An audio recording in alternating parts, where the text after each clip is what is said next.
நம்முடைய மக்களுக்கு நாம் அந்த நிதியிலிருந்து, நம்முடைய சொந்த நிதியிலிருந்து அவர்களுக்கு அந்த பணத்தை வழங்க வேண்டும், நிதியினை வழங்க வேண்டும். காரணம், குடியிருப்பது என்பது மனிதன் வாழ தேவையான ஒரு அடிப்படை உரிமை என்கின்ற வகையில் நம்முடைய மாண்புமிகு முதலமைச்சர்கள் அன்றைக்கு பெருந்தன்மையோடு இன்றைக்கு அதை தந்து கொண்டிருக்கிறார்கள். ஆனால் அதற்கு பேர் என்பதோ வேறு பேர்களை நீங்கள் வைத்துக் கொள்கிறீர்கள். அதை பற்றி எங்களுக்கு கவலை இல்லை. தமிழ்நாடு அரசை பொறுத்தமட்டில் தமிழ்நாடு அரசு மக்களினுடைய நலனுக்காக செயல்பட்டுக் கொண்டிருக்கிறது. ஆனால் ஒன்றிய அரசு நீங்கள் பேர் வைப்பதிலே காட்டக்கூடிய ஆர்வத்தை பார்க்கிற போது நீங்கள் விளம்பர நோக்கத்திற்காக அதை நீங்கள் செயல்படுத்திக் கொண்டிருக்கிறீர்கள் என்பதை நான் சொல்லுவேன்.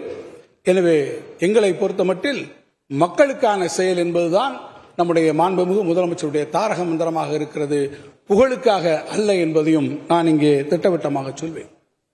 அடுத்து நீங்க சமூக பொருளாதார அடிப்படையில் வந்தீங்கன்னால், நம்முடைய அடிப்படையாக கீழே இருக்கக்கூடிய மக்களை நம்ம பார்க்கும்போது மாற்றுத்திறனாளிகள், அந்த மாற்றுத்திறனாளிகளுக்கு தேசிய சமூக உதவி திட்டத்தின் கீழே ஒன்றிய அரசு வழங்கக்கூடிய நிதி எவ்வளவு தெரியுமா? வெறும் 200 ரூபாய். அதே போல முதியோர் ஓய்வூதியத்திற்காக அவர் வழங்கக்கூடிய தொகை 200. அதே போல விதவைகள் மாற்றுத்திறனாளிகளுக்காக வழங்கக்கூடிய தொகை எவ்வளவு தெரியுமா? 300.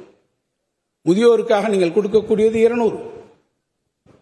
அதே போல விதவைகள், கணவனை இழந்தவர்கள், மாற்றுத்திறனாளிகள் அவர்களுக்கு 300.